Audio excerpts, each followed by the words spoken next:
You're listening to Parasearch Radio, news, views and reviews from the world of the paranormal from across the UK and beyond. Find us on Facebook, Twitter and the World Wide Web. The views and opinions expressed by presenters and guests are their own and do not necessarily reflect the official policy or position of Parasearch Radio or their affiliates and sponsors. Listener discretion is advised. Good evening, everybody, and welcome to the Parallel Prism show. I'm Jo. I'm going to be your host this evening, and what a show we've got lined up for you tonight.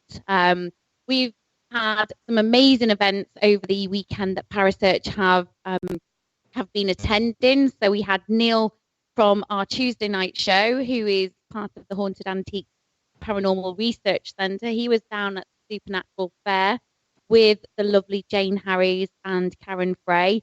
So big thanks to Karen for organising that, and it was a success from all what I've heard.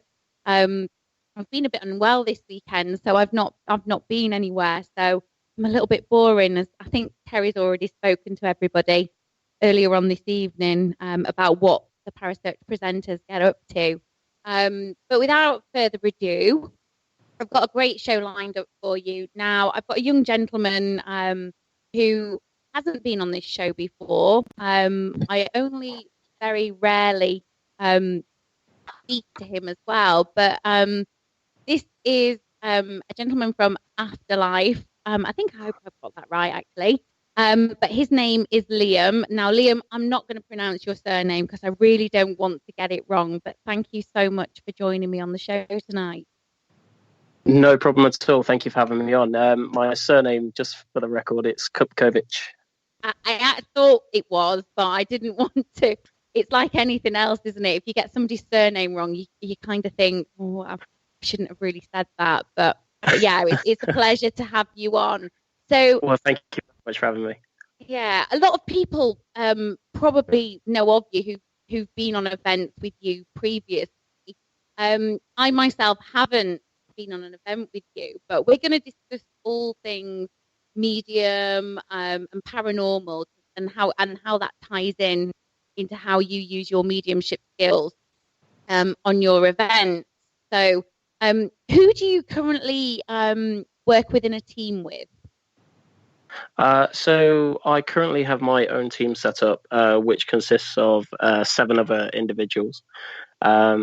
So my main right hand person is Laura Rogers. She's a medium psychic. She's also studied demonology, and she does healing as well. So she's quite experienced across the board. And then we have other team members as well, which consists of skeptic. We have skeptics amongst us. We have equipment people that specialize in all the cameras and the gadgets and the gizmos and everything else. And there's other mediums amongst us, and it's quite a nice balanced team because we sort of balance each other out. We have that grounding, which is important. It's good when you work with other people who are like that. So tell me a little bit more about Afterlife Solutions. So we're an established company. We've been going since 2010 now. So we're 9 years, nearly 10 years. Okay. We've been in the paranormal scene. I was in the paranormal scene before that, though. I was attending other people's events. I got into it from a very young age because I started to see spirits when I was younger. That's what kind of set us up in a way, because I was doing other people's events and I thought I actually want to sort of give something back and share this with other people. Mm-hmm. So that's the reason I set up Afterlife Solutions to sort of pass that message on. Okay. So you mentioned that you saw spirits from a young age. So tell me about your experiences. So my first ever experience that I can remember was when I was 3 years old. I used to see a lady in my bedroom every single night around 3 a.m. Mm-hmm. She used to just be floating there. That's the only way I could describe it at that age. It was just a lady floating. She had glasses and and long hair. And I was just describing her to my dad, and it was after a long time of going through that. I went for roughly about 18 months, waking up the same time every single night and seeing the same person. Yeah. And eventually, when we got some mediums in, and we also got a priest in and things like that to try and, because my mom didn't know if the house was, haunted or anything like that. So she got different people in, and we found out that it was actually my dad's mom, which is my grandma, but I never met her because she died before I was born. Right. I used to give information to my dad about her, and I used to tell her things that she used to do and she used to say, and only things that he would know about, which is really strange because, like I say, I wouldn't have known any of that information. Yeah, that sounds very much like my own experiences, because I think parents do that, don't they, to test you? Yeah, definitely. Yeah, just to see whether there's any information there that would be beneficial for them. And obviously, it came to light that it was your grandmother. Do you still see her now? Yeah, she's actually one of my spirit guides. I'm lucky. I actually have 4 spirit guides in total. And she's one of them. That's good. Does she help you on your day-to-day living, or does she warn you of kind of danger or anything like that? Yeah, soon as danger's around, she kind of gives me a little signal, as if to say, just sort of look after yourself, be careful. And she does help me on a day-to-day basis as well. It's like just general, general things like something just tells me. Sometimes she just tells me to watch out, if I'm like driving, anything like that, and someone, for example, just pulls out in front of you. She just tells me to like stop and things like that. It's just little signals. It's really weird. I can't describe it. So what's the strangest ever experience you've had? Well, the strangest experience I've had is got to be the weekend just gone, believe it or not. So it's very, very recent. We was in a haunted location, which don't know if I should mention the name of it because I know it's had a bit of bad. Well, not the actual location's had a bit of bad press, but the people that own it have had a bit of bad press. Right. We was in this location basically, and someone was getting affected by spirit, and spirit literally pushed them to the floor, and they literally like collapsed on us, which was intense anyway. But then I don't know how it happened, because surely it's not physically possible, but this lady didn't blink. She was laying on the floor motionless and didn't blink for 10 minutes, which was one of the weirdest things that I've ever seen. I actually thought that she'd gone at that point, but it wasn't, because then she started violently shaking when she started coming back round, which was really, really strange. It was a strange experience. I've never experienced anything like that before. Did she actually? Yeah, that does sound strange. What did she have any sort of recollection for those 10 minutes, or? No, nothing at all. She was completely responseless. We were shouting her name. We tried also using. We had a bit of water, so we just put a bit of water on her face to try and make her blink. Things like that. Nothing. Absolutely nothing. So, yeah, it was extremely strange the way it went down. But just before that moment happened, before she collapsed, she was walking across the landing, eyes closed as well, which was really weird. And then she actually went to attack another guest. She went to put her hands around their throat, which was it was really, really scary. But at the same time, it was interesting the way it sort of happened, if that makes sense. Yeah, I think if you've never experienced anything like that, it would be scary for somebody to watch, because obviously when anybody was this lady like a medium or anything like that, or was she just a normal guest? Well, she was a normal guest, but she is quite open to spirit. She admitted at the start, because we always ask our guests at the start of the night, is anyone sensitive or skeptic or anything like that, and she did say that she is a sensitive. Right. Okay. where did you go, just out of interest? And I think, because obviously I'm inquisitive to know, because I know you said that there's quite a lot of bad press. I don't think there is any such thing as bad press, if I'm honest.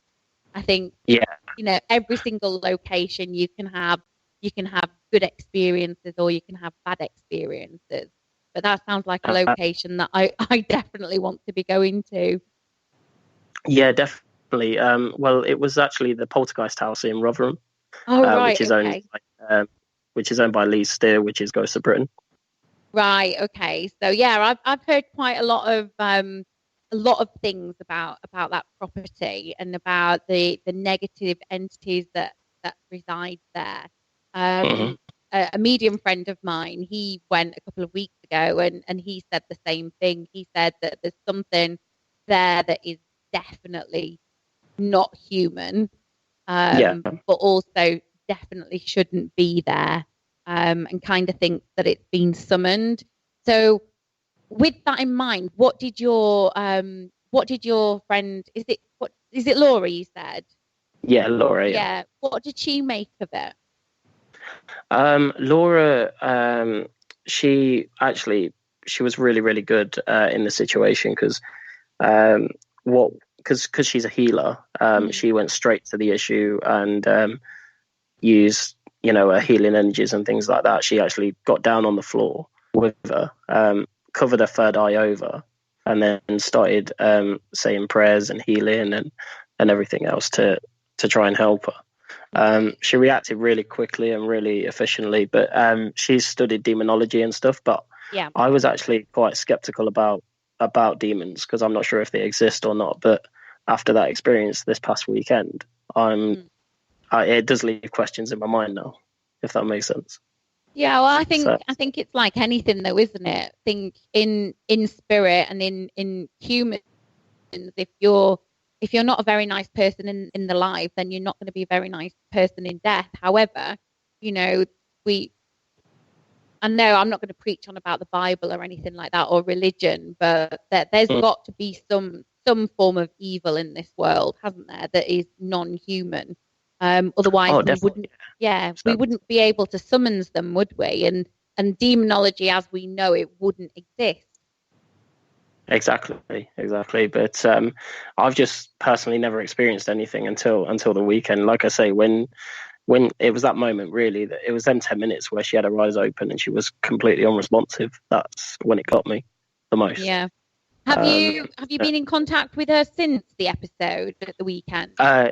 Yeah, we kept in contact. We do keep in contact because we do have regular guests, and we keep in contact with a lot of our regular guests. And she is recovering nicely. She was absolutely shattered, bless her, for a good couple of days or more, which she's bound to be after the kind of the kind of experience that she had. But she's back up on her feet now again, and she feels okay. She's actually said, "When's the next one?" It's always good when you get that, though, isn't it? When somebody has an experience like that can potentially put them off going on paranormal events, or even opening up any further to any sort of medium skills. You do come across, when something like that happens, it can be quite frightening. Has she mentioned anything to do with, does she remember anything, or does she have any dreams about anything? She's not mentioned any dreams or anything like that, and she doesn't actually remember a thing.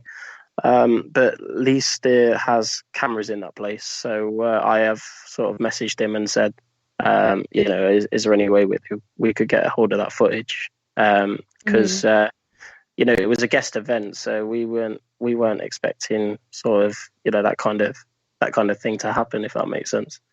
Obviously you go with mind, but we just weren't expecting anything like that. So it was definitely one of the scariest things that we've ever done. I think some things, though, as well, when places that you kind of you experience negativity in that sort of context, if she's not recollected anything for those 10 minutes, it's interesting to see exactly where she went for those 10 minutes. And I know that I've had past life regression and obviously things that have happened that you don't want to remember. Um, Sometimes, usually that can trigger, memories and also trigger the brainwaves to actually remember what happened or, anything that she could have, remembered about those 10 minutes. Mm. Wonder if, Yeah. if she, because I don't know, I've just heard then she's probably having dreams, but she probably doesn't want to say anything. And I'm like, well, if she's already open, then possibly she would. Yeah. I'm having a conversation here at the minute. But yeah, she's probably saying she's probably had a couple of dreams where she thought, oh, it's not real, it's just a dream, but you don't know. Definitely. So Well, what I'll do is I'll definitely catch up with her again and ask her that question just to see if we can get any sort of answers to that. Because, like you say, it would be interesting to know where she did actually go. yeah, Just for that short space of time. So is this property? Is it a house or is it? Because I've never been. I don't know anything about it. If I'm honest, I don't read up on anything. All I know is that it has something to do with Lee Steer, and it's got a few haunted items in there. I think he calls it his museum. I think. Yeah, that's I'm not. correct. Yeah, I'm not really up on all of the details. So, is it? Well, obviously, it is as bad as what you've said, but it would be interesting to have a look at that footage, though, and see exactly what happened in those 10 minutes. Yeah, definitely. I mean, on the cameras, someone was watching the cameras because where everything happened and stuff, there's like a little camera room in there as well where you can watch everything that's going on in all the rooms. So we just had a couple of people watching those while we was trying to sort it out, and they said that they seen a couple of like light and orbs and things come out of a body. Right. Okay. Which is interesting. Yeah, That's why. Yeah, I think looking at I mean, if anybody had a voice recorder on as well at the same time, I think that would be interesting to actually listen to, as well as the footage, to see that at the same time and see if there was any unexplained voice phenomena that was on there. Mm-hmm. Definitely. It is one of those places where you've got to be very, very careful. You have to keep your guard up.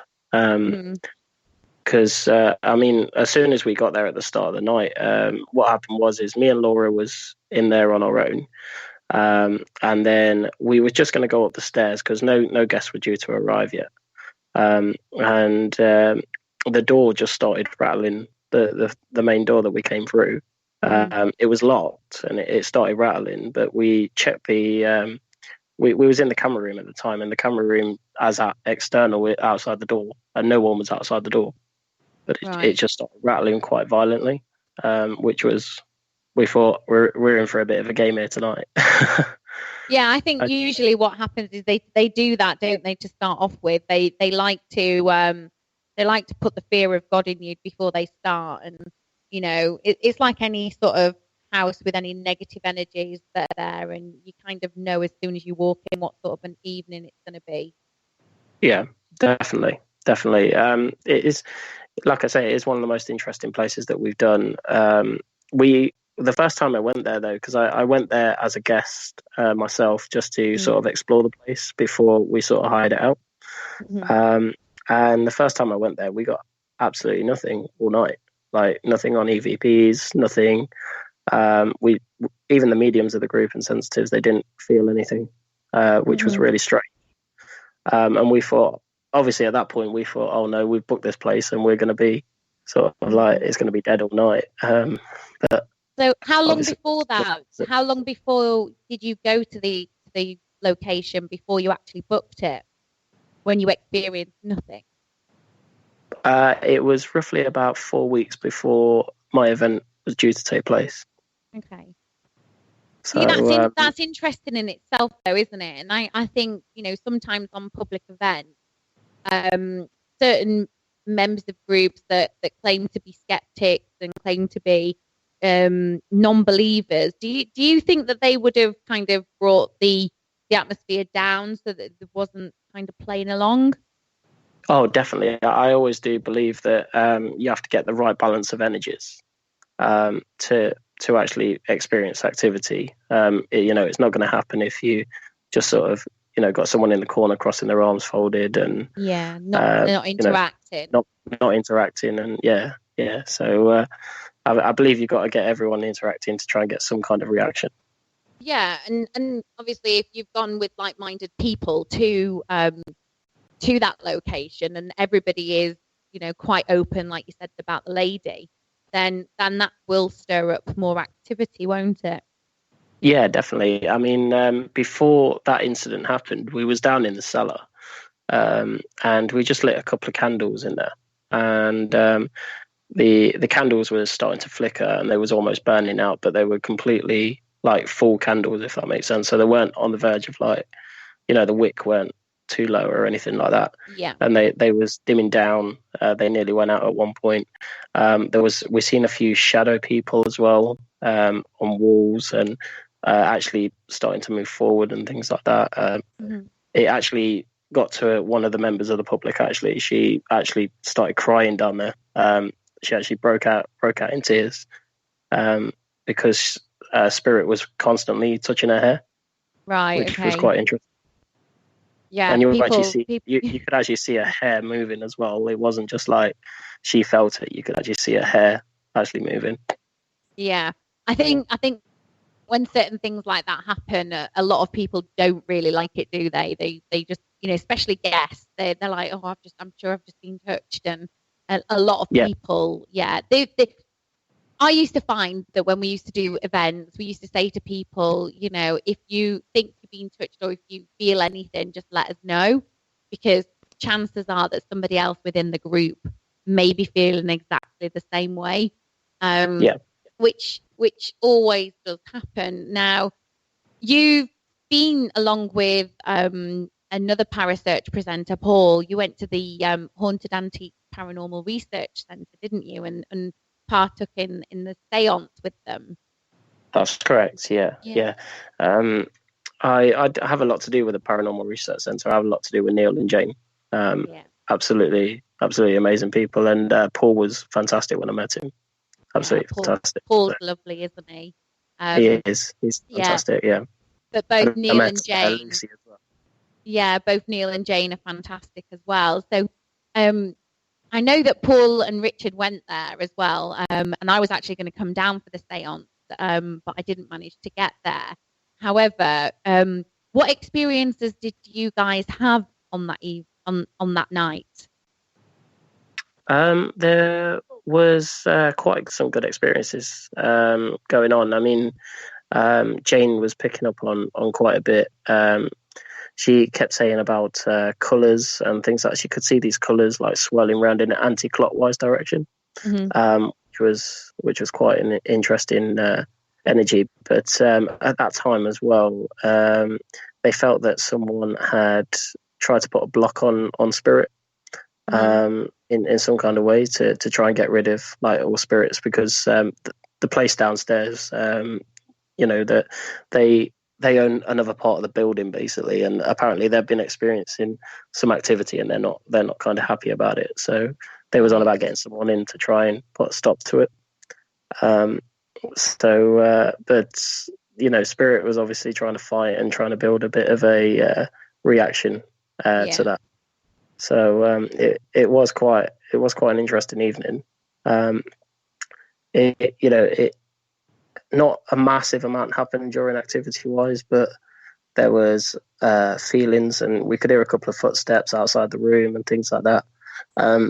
So it was a little bit quiet, but it was quite a it was quite a nice evening, because obviously when you're in good company anyway, it creates nice energy, and then sometimes it can just flow. Other times it doesn't.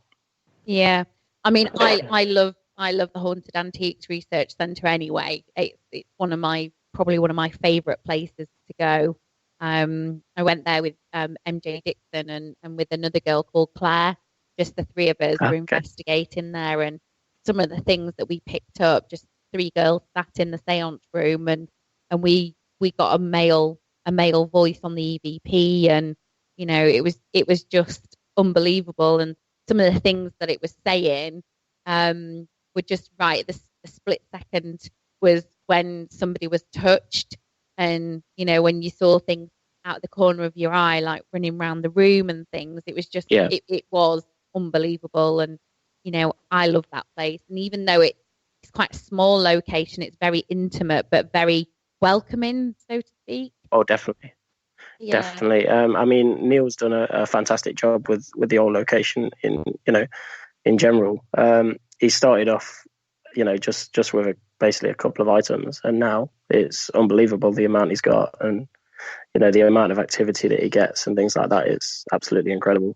It is, and it just goes to show you that there's a lot of items out there that are, that do have spirit connected to them, rather than just the locations.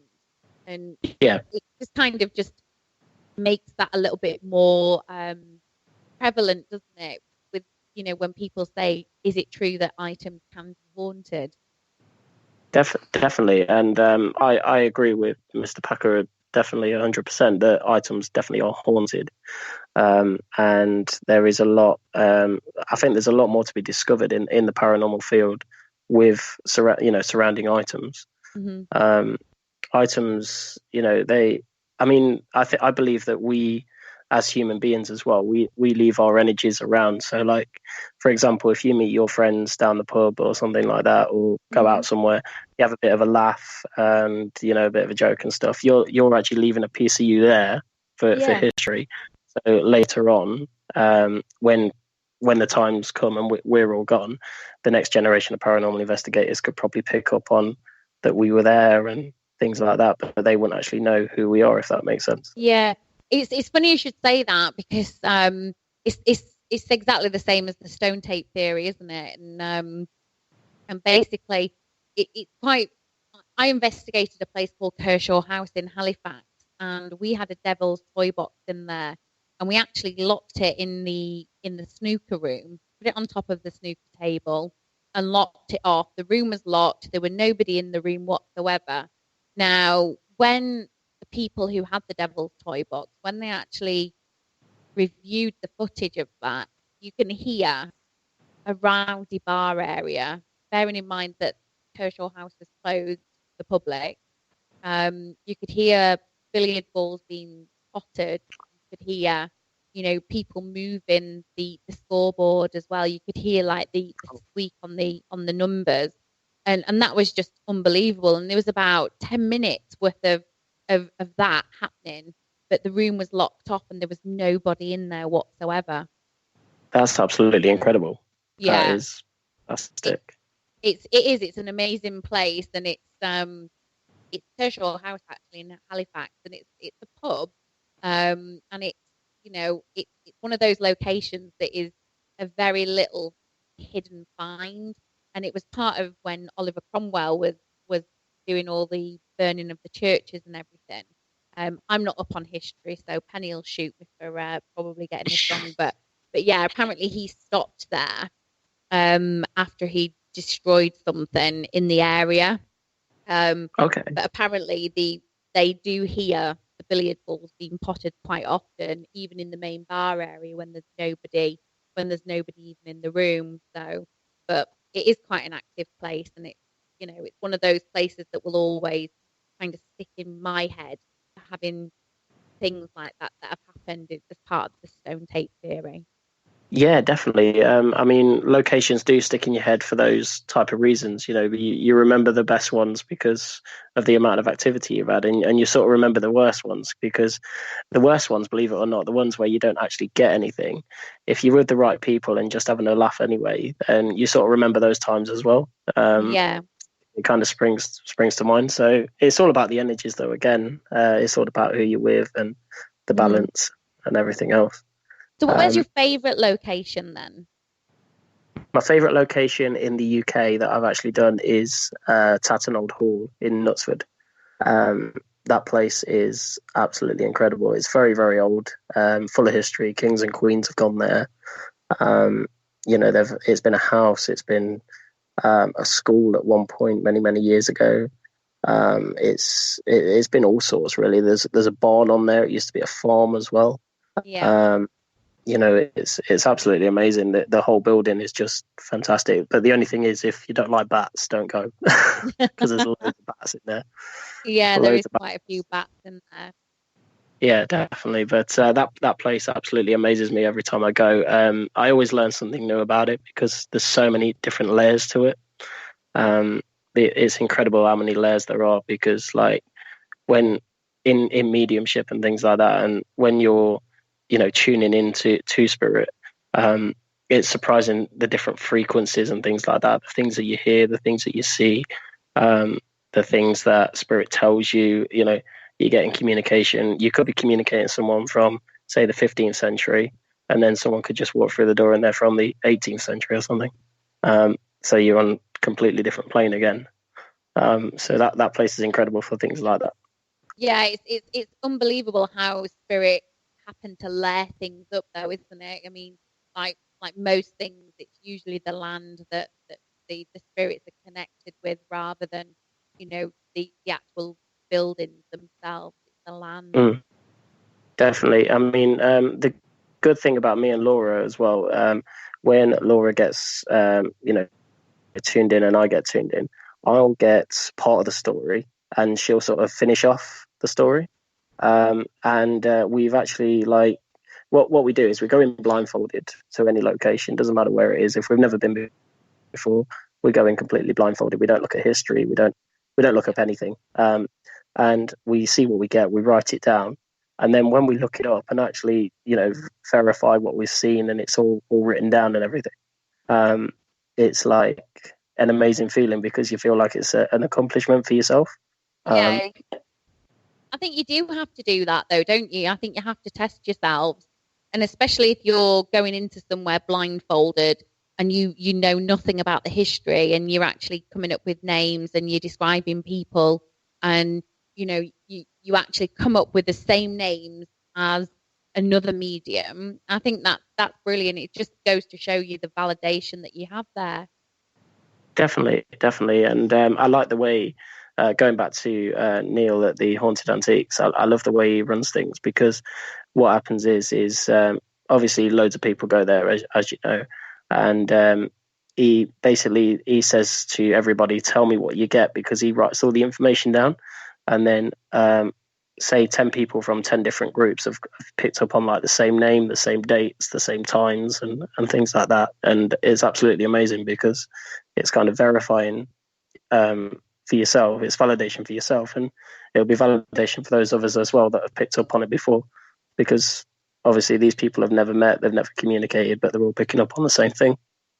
Yeah, and it's always good as well, isn't it, when you've got so many people picking up on the same thing. But also, if you put those people into a different room, would they pick up on something totally different? Definitely. It's funny, isn't it, though, when you walk into the Haunted Antiques Museum, because you kind of walk up the stairs, and I think, obviously being with MJ and Claire, I literally walked up the stairs, and it was literally a split second, I was sat there and I was like met by a man on the stairs with a bowler hat, and I just looked around and I was jumpy to start off with, and I was like, I just need to just crack on, I just need to go.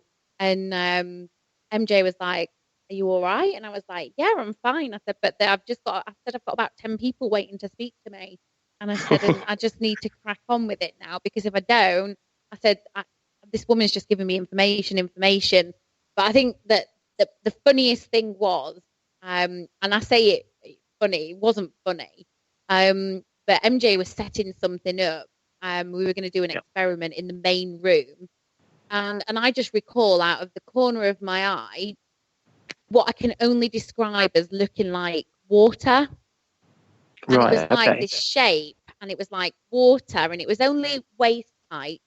And Neil was stood in front of me, and MJ was stood a bit further off to my right, and Claire was stood on the opposite side of the room. And as I've watched it, because they usually have the table in the centre, don't they? With like that's correct. It had a vase on or a jug that people would have washed their faces in and things years and years ago. But I just remember looking at this thing, and I just watched it, and I followed it, and it walked around the table. And I say walked in such a fashion because it was like water that was moving, but it was like a wave. And I have Wow. never ever experienced anything like that in my life. And what was funny about it was Claire watched me do it, and I was looking, and I was so inquisitive, and I just watched it. And she looked at me, and she went, "What have you just seen?" And I was so excited. And I see spirit all the time, but I was so excited that I actually stood there and watched it move from one side of the room to the other. And I said to Claire, "Did you not see that?" And she was like, "No." I was like, "Tell me you saw it." And she said, "No." And honestly, when I stood there, I was jumping down like a giddy teenager in a sweet shop. I was like, "That is amazing." And I was just like, "That is why I'm in this game, because of experiences like that." Definitely, and those experiences actually make you realize why you do it. Sometimes you lose your path a little bit from time to time, because I've been in the paranormal field the last 18 years, and you do from time to time sort of lose your path, and you think, oh no, am I losing it, sort of thing, and those questions crop in your mind. But then when you get activity like that, it makes you realize it actually goes, oh, actually, I remember why I'm doing it now. Yeah, and I think when things like that happen though as well, it kind of makes you realize, doesn't it? It's like, oh, I kind of fell out of love with it for a bit, and I've kind of come back in, and that's the reason why I came back into it. And like I think every paranormal investigator though at one time or another has kind of said, kind of need to take a step back now. I've kind of overdone it for a little bit, and then they've come back into it. And I did Phantasmic for years, and then obviously certain things happen, and you kind of sit there and you evaluate everything, don't you? And then you take a step back from everything, and then you kind of, it's like, I always say the paranormal chooses you though, doesn't it? You don't choose the paranormal. Definitely. And you kind of sometimes have to recharge yourself, don't you? You have to step away to recharge yourself, and then step back into it when you've got that full charge again. Definitely so. And I think, when you have recharged your batteries and you kind of come into everything and you think, oh, I'd love to try something different, like trance mediumship or something like that, then 9 times out of 10 you're more inclined to experience things like that, rather than you walking into somewhere with a little bit of a half heart. Definitely, because the paranormal, as you well know, it's not exactly for the faint-hearted, and you have to put 110% in every single time. Yeah, you definitely do. But it's I think you guys obviously you must do events week in, week out, do you? We do events, but also we help other teams out as well. So there's a bit of para-unity going on. We work closely with Karen Frey and Eddie Frey, Keep Paranormal. We do some work with Brooks Paranormal as well, Linda Brooks and Jacqueline Dixon. So we keep our options open. We do help other teams out. We help Tam with Paranormal out as well. We do things together basically, because there's not really much para-unity going on, which is a bit of a sore subject in the paranormal field. You think so? Yeah, I do think it is quite a sore subject, because there's a lot of teams out there that won't, they want to do things their way, and people are all about the limelight and self-centered and things like that. They do like the fame, and the things that go on there. It's just, sometimes it's not worth getting involved in. But when you get a bunch of like-minded people together, even if you are from different teams, you can sort of work it out. Yeah, I think what you're saying about the para-unity, I go to so many different teams events, and the people that I choose to surround myself with now are not all about the paradrama. They want to work with other teams. They want to work with like-minded people. I'm really, really good friends with Karen, who did the Supernatural Fair.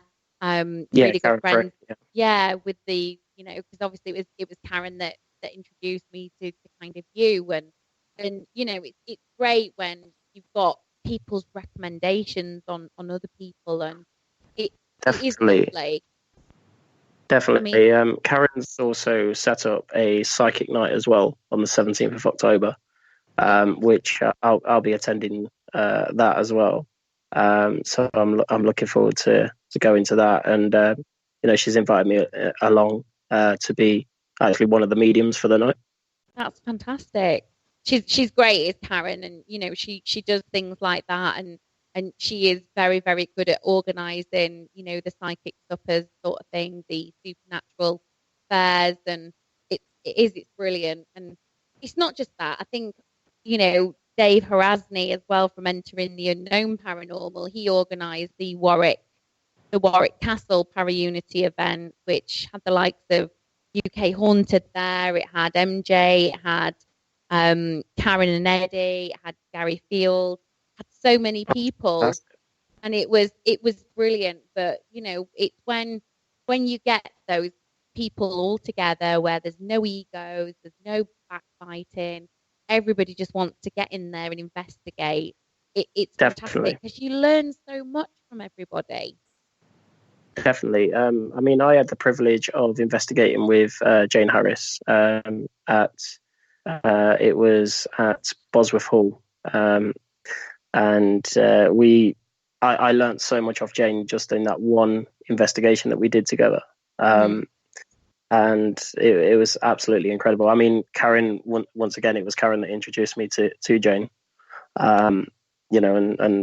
and told me all about her, etc. Because I didn't, believe it or not, I didn't know who she was until I met her. I ain't got a clue who she was.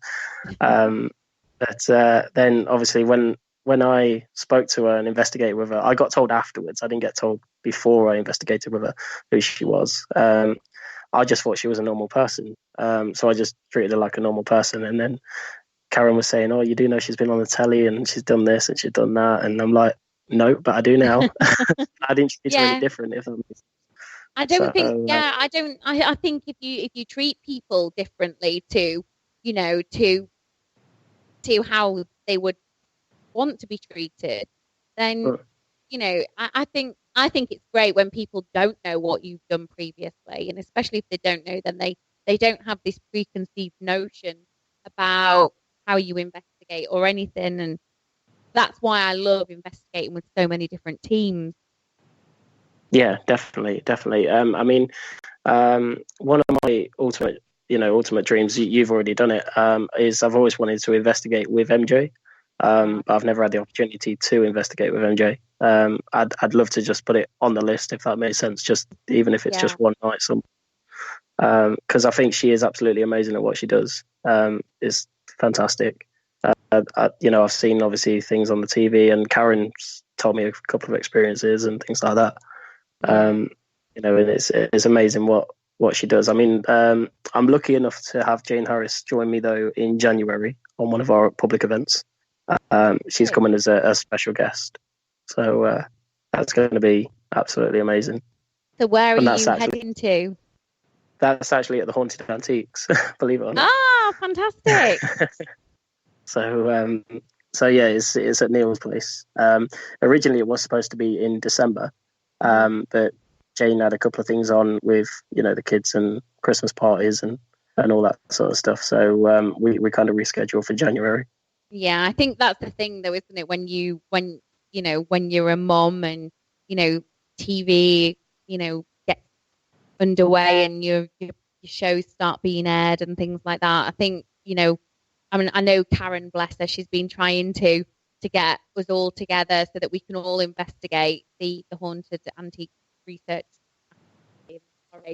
Sorry, Neil, you're going to shout at me, but it's, we will all get there at some point and investigate there together. And I think, it's a fantastic location, and you know what, I'll always champion it because I had some amazing experiences there. Well, actually, I'm actually writing a little bit I've not told anyone. This is the first time I've sort of mentioned it. Have we got but an I do go exclusive? just a little bit. That's It's nothing great. major.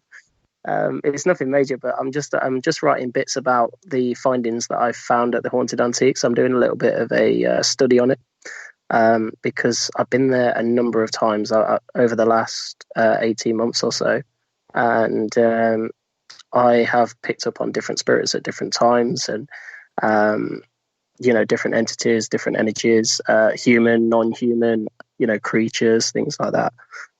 So I'm documenting everything that I'm doing, like I say, a study on the place, which is like I say, I've not released that information until now.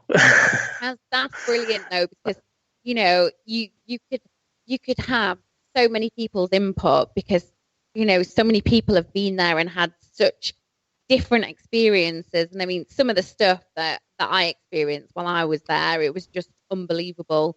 There was just like this little thing that, and I say a thing with all purposes of knowing that it wasn't human. It was more like an elemental, just causing havoc around the table. And literally, I'd sit there and say, did you just touch me? And he'd be like, yes. And this horrible voice on the voice recorder, and, laughing and things like that we heard with our own ears. And then literally, even in the reveal that we were doing, we could hear things happening, and the dresser violently shaking, and we tried to recreate it, and there was nothing that we could do that would recreate it. Definitely, and I love things like that because they're completely unexplainable.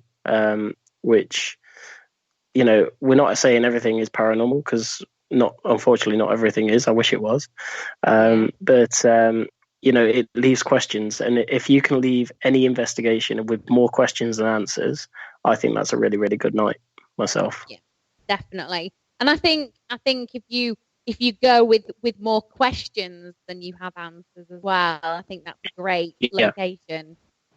Yeah, definitely, and it kind of puts it on your list quite high up. I mean, recently at the Haunted Antiques as well, I helped out because Jane wasn't available at the time, so Neil asked me to step in. We recently did a teen event there for teenagers, and it was a really, really good success. It was a massive success. Quite a lot turned up. Linda Brooks brought her two children.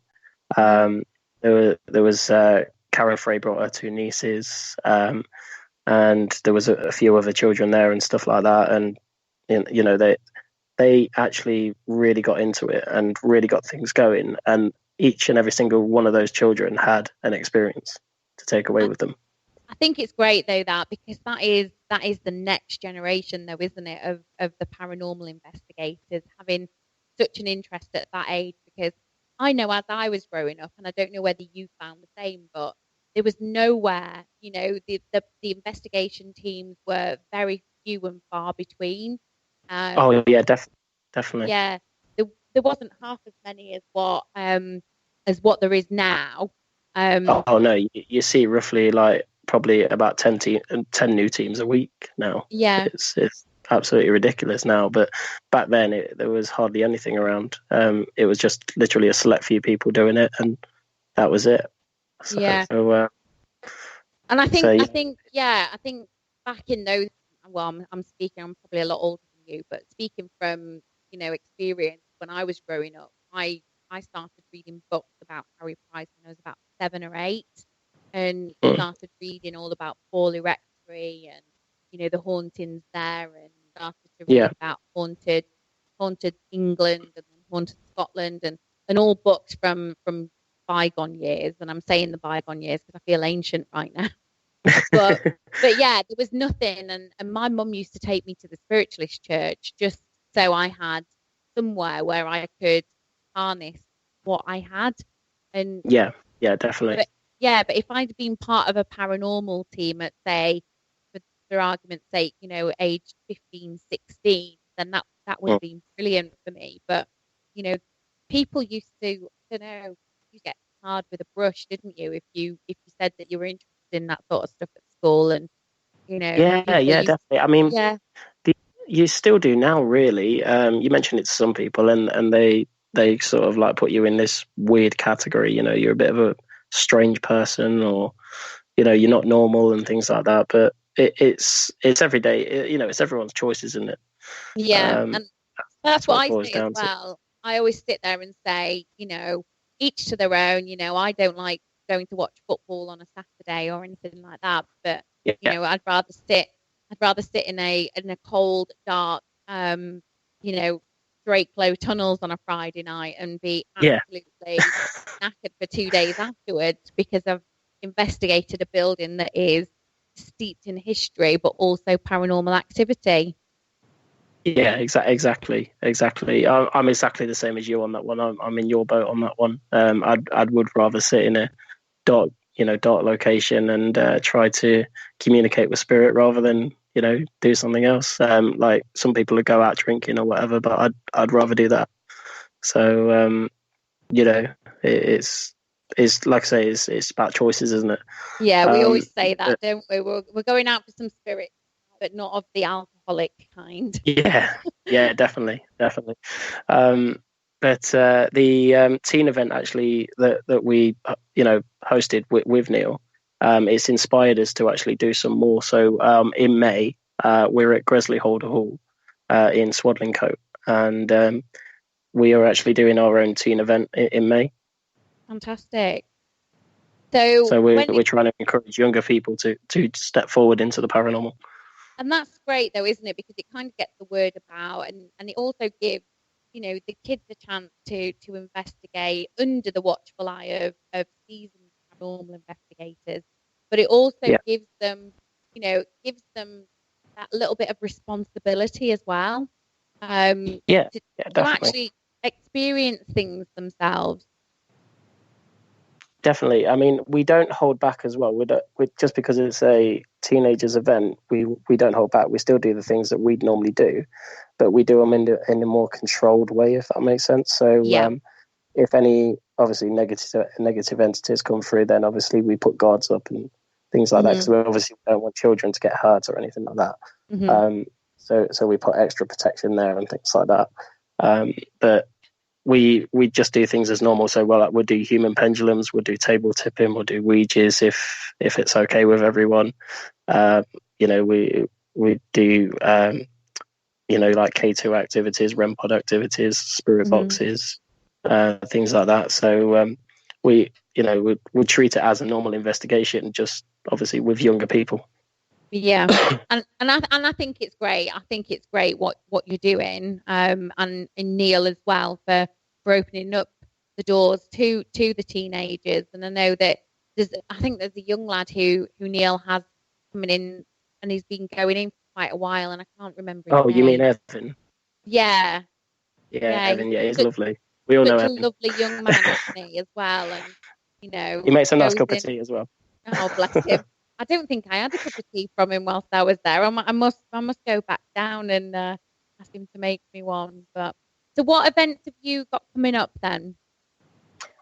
So we have Derby Jail coming up on the 18th of October, Hmm. um, which Derby Jail is obviously owned by the famous Richard Felix.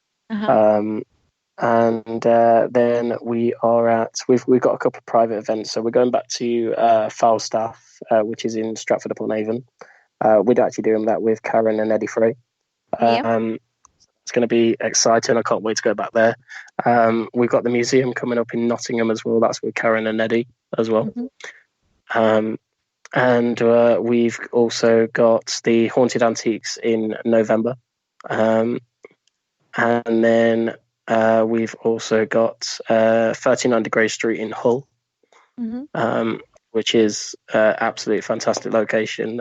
If you've never been there, I suggest you do go because it is a really, really active location. We have found that Hmm. over time because we go quite often.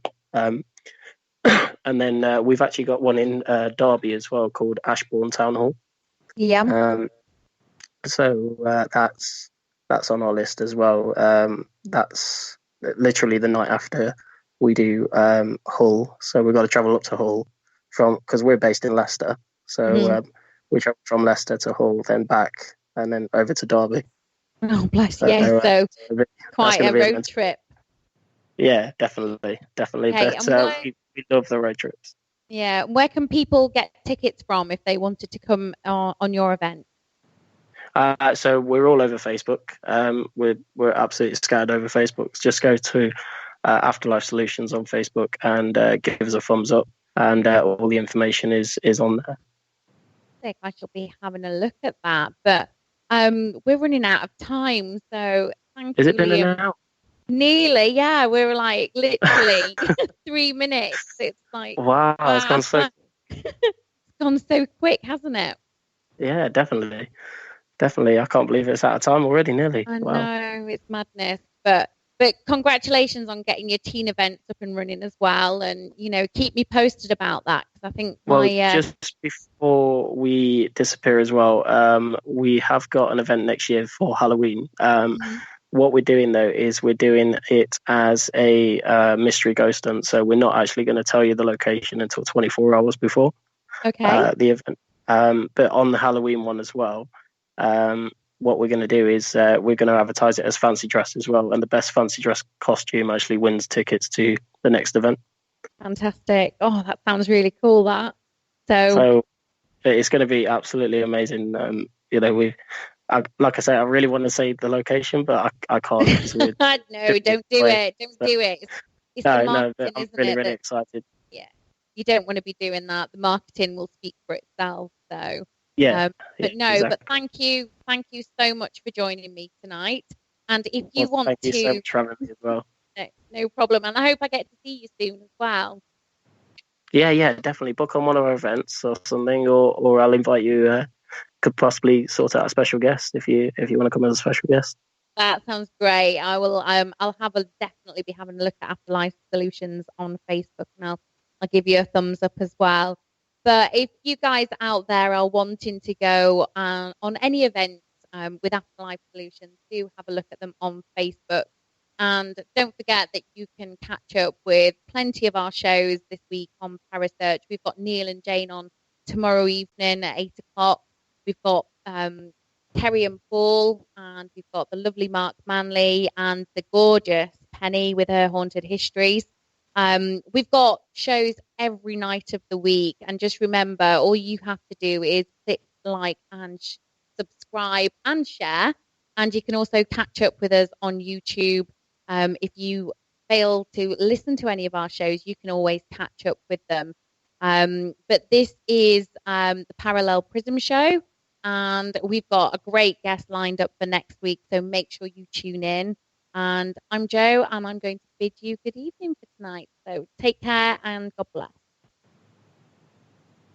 Thank you for listening. Don't forget to join us for more shows throughout the week. Find us on Facebook, Twitter, and the World Wide Web to keep up to date with all the shows right here on Parasearch Radio.